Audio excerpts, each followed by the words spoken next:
नमस्कार मित्रों, ज्ञान उत्सव चैनलની અંદર ફરી એક વખત તમારું હાર્દિક સ્વાગત છે। આજના વિડીયોની અંદર આપણે પ્રથમ સત્રાંત પરીક્ષા તારીખ 12-10-22 ધોરણ 8 વિષય હિન્દી એનું પેપરનું સંપૂર્ણ સોલ્યુશન છે જોવાના છીએ। આપણી ચેનલ પર મિત્રો દરેક વિષયના સોલ્યુશનના વિડીયો છે એ રેગ્યુલર રીતે મૂકવામાં આવે છે અને જો હજુ સુધી તમે ચેનલ સબસ્ક્રાઇબ ન કરી હોય તો મિત્રો ચેનલ જરૂર સબસ્ક્રાઇબ કરી લેજો। चलो मित्रों आज नो वीडियो चालू करिए। प्रश्न नंबर 1 है सही विकल्प चुनकर प्रश्नों के उत्तर लिखिए। पहलो प्रश्न, हम ईश्वर के सामने सिर झुकाकर खड़े हैं क्योंकि वह सर्वशक्तिमान है। बीजू, ज्ञान दीपक के समान है क्योंकि वह अज्ञान का अंधेरा दूर करता है। त्यार पछी 1 है प्रश्नों के उत्तर संक्षेप में लिखिए। पहलो प्रश्न, आखे टक ने राहुल के पिताजी से क्या मांगा? तो एमा आवशे चोट खाया हुआ पक्षी मांगा। बीजू छे आप भगवान से क्या प्रार्थना करते हैं? तो एमा आवशे तू अपनी नज़र हम पर बनाए रखना ऐसी प्रार्थना करते हैं। त्यार पछी प्रश्न 1 है प्रश्नों के उत्तर लिखिए। पहलो प्रश्न, देश के नवनिर्माण के लिए आप क्या क्या करना चाहेंगे? तो एमा आवशे साक्षरता का प्रचार करेंगे, वृक्ष उगाएंगे और सभी को जागरूक करेंगे।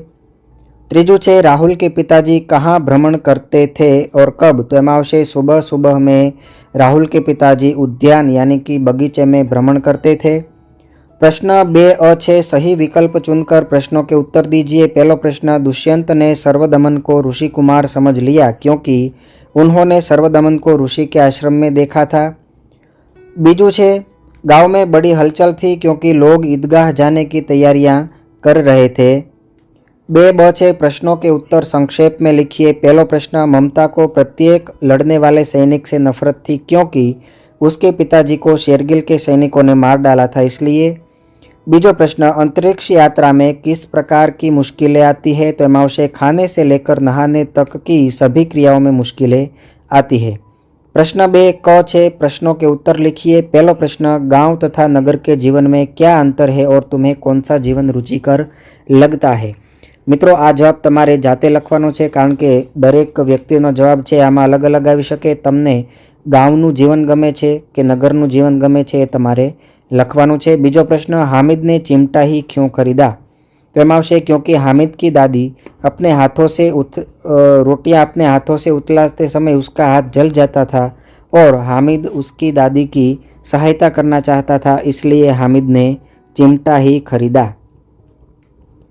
प्रश्न 3 छे परिच्छेद पढ़कर प्रश्नों के उत्तर लिखिए। पहलो प्रश्न, एक अच्छा जंगल क्या कहलाता है? तो एमां आवशे जैविक भंडार का घर कहलाता है।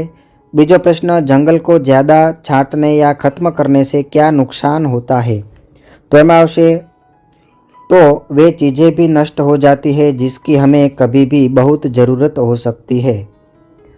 त्रीजो प्रश्न छे इस परिच्छेद का उचित शीर्षक दीजिए। तो एमां आवशे जंगल आने वाला कल। चौथो प्रश्न, पर्यायवाची लिखिए। वन तो जंगल अने विनाश तो नष्ट। बीजू छे इस परिच्छेद आधारित 2 सवाल बनाइए। पहलू छे जंगल का महत्व समझाइए अने बीजो प्रश्न, इसके किसके अनुसार जंगल जैविक भंडार घर होता है। प्रश्न 4, ढांचे पर से कहानी लिखिए एवं योग्य शीर्षक दीजिए। तो मित्रों कहानी छे एनु शीर्षक छे जल्दबाजी में लिया गया निर्णय।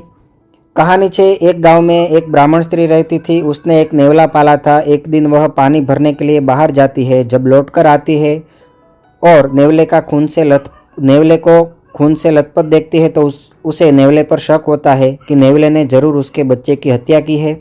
ब्राह्मण स्त्री को बहुत गुस्सा आता है और गुस्से में वह पानी से भरा हुआ घड़ा नेवले पर पटक देती है जिससे नेवला वहीं पर मर जाता है। जब वह घर के भीतर जाकर देखती है तो उसका बच्चा वहां पर खेल रहा है और उसके पास एक मरा हुआ सांप पड़ा है। यह देखकर ब्राह्मण स्त्री समझ जाती है कि नेवले ने सांप को मारा है। ब्राह्मण स्त्री को बहुत पछतावा होता है। सीख, कहानी से हमें सीख मिलती है कि हमें कभी भी जल्दबाजी में निर्णय नहीं लेना चाहिए। प्रश्न नंबर 5 छे परिच्छेद का मातृभाषा में अनुवाद कीजिए। अहींया आपेलो पेरेग्राफ छे एनुं आपणे गुजराती में भाषांतर करवानुं छे तो चालो जोई लईए। કસરત કરતી વખતે કેટલીક સાવધાનીઓ રાખવી જોઈએ. સવારે નિત્યક્રિયા પતાવ્યા પછી ખાલી પેટે કસરત કરવી જોઈએ. કસરત કરતી વખતે શરીરના દરેક અંગ પ્રભાવિત થવા જોઈએ, નહીંતર અંગોની મરોડ અને શક્તિમાં અસંતુલન આવી જાય છે.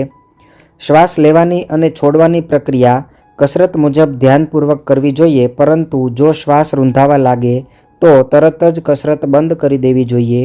કસરતમાં નિયમિતતા હોવી ખૂબ જ આવશ્યક છે. તો આ પ્રમાણેનું ભાષાંતર છે એ મિત્રો તમારે લખી દેવાનું છે. प्रश्न 6 છે, अपूर्ण कहानी पूर्ण कीजिए और कहानी को उचित शीर्षक दीजिए. शीर्षक मित्रों આપણે અહીં આપી દીધું છે કે ઠંડ કે મોસમ में आमदनी. અહીંયા કહાની છે એ મિત્રો આપણને આપેલી છે અને એનાથી આગળની કહાની છે એ આપણે જોઈ લઈએ. अंकित भी माँ की मदद करना चाहता था, इसलिए अंकित ने सोचा कि क्यों ना वह छोटे बच्चों के लिए ट्यूशन चालू करे.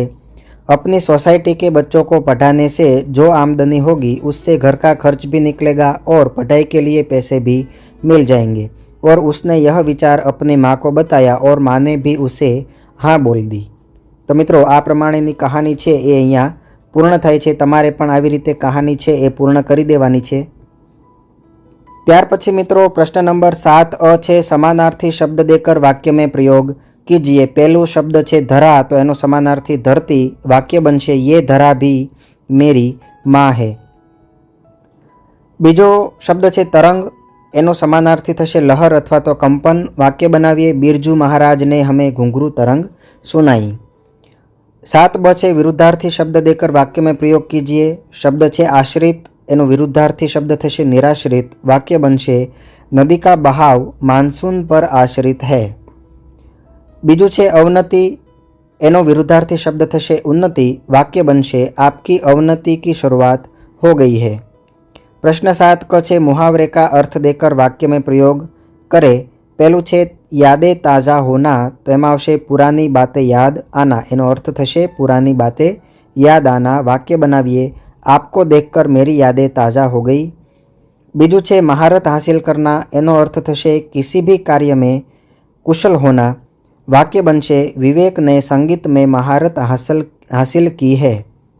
प्रश्न 8 अ छे रेखांकित शब्दों को का लिंग बदलकर वाक्य फिर से लिखिए. पहलू छे साधु को पुस्तक चाहिए, तो साधु छे एनु लिंग परिवर्तन करता शब्द बनशे साध्वी, तो एमां आवशे साध्वी को पुस्तक चाहिए.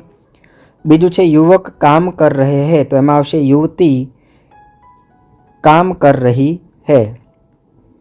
पछी त्रीजू छे ठाकुर ने हिसाब लगाया, तो एमां आवशे ठकुराइन ने हिसाब लगाया. चौथू रमेश का पुत्र खेल रहा है, तो आमां आवशे रमेश की पुत्री खेल रही है.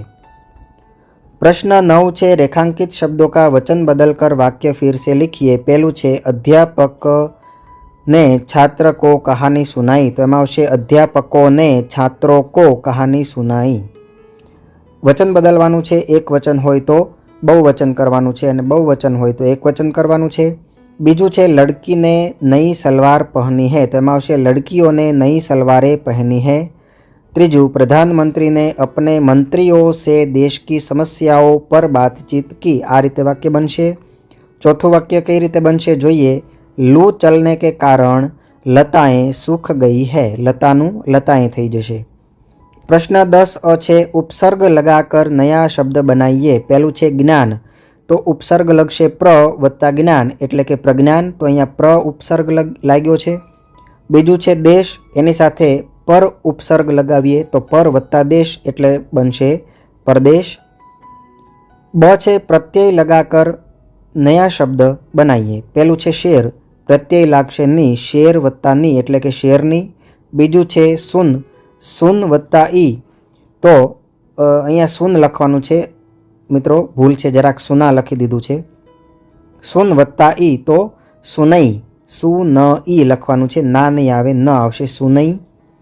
प्रश्न 11 छे वाक्यों में से अव्यय पहचान कर लिखिए. कल सविता बहुत हंसी थी, तो कल छे ए अव्यय छे. बीजा वाक्य में हम धीरे धीरे चलेंगे, तो धीरे धीरे अव्यय छे. त्रीजा वाक्य में वाह क्या कैच लिया है, तो एमां क्या छे ए अव्यय छे. प्रश्न 12 छे किसी एक विषय पर निबंध લીખીએ। પહેલો વિષય છે મેરી માં અને બીજો વિષય છે મેરે પ્રિય વૈજ્ઞાનિક। તો જોઈ લઈએ આપણે નિબંધ।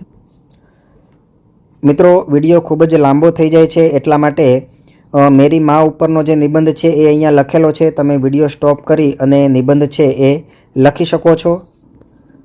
ત્યાર પછી મિત્રો બીજો નિબંધ છે મેરે પ્રિય વૈજ્ઞાનિક। એનો નિબંધ પણ અહીંયા તમારી સ્ક્રીન ઉપર તમે જોઈ શકો છો। વિડીયો સ્ટોપ કરી અને તમારે આ નિબંધ છે એ લખી દેવાનો છે। અહીંયા મિત્રો સમગ્ર સોલ્યુશન છે એ પૂર્ણ થાય છે। હજુ સુધી મિત્રો જો તમે ચેનલ સબસ્ક્રાઈબ ન કરી હોય તો મિત્રો ચેનલ જરૂર સબસ્ક્રાઈબ કરી લેજો, કારણ કે દરેક વિષયના સોલ્યુશનના વિડીયો છે એ મિત્રો આપણી ચેનલ ઉપર રેગ્યુલર મૂકવામાં આવે છે। ફરી મળીશું મિત્રો એક નવા વિડીયો સાથે। ત્યાં સુધી રજા આપશો। જય હિન્દ, જય ભારત।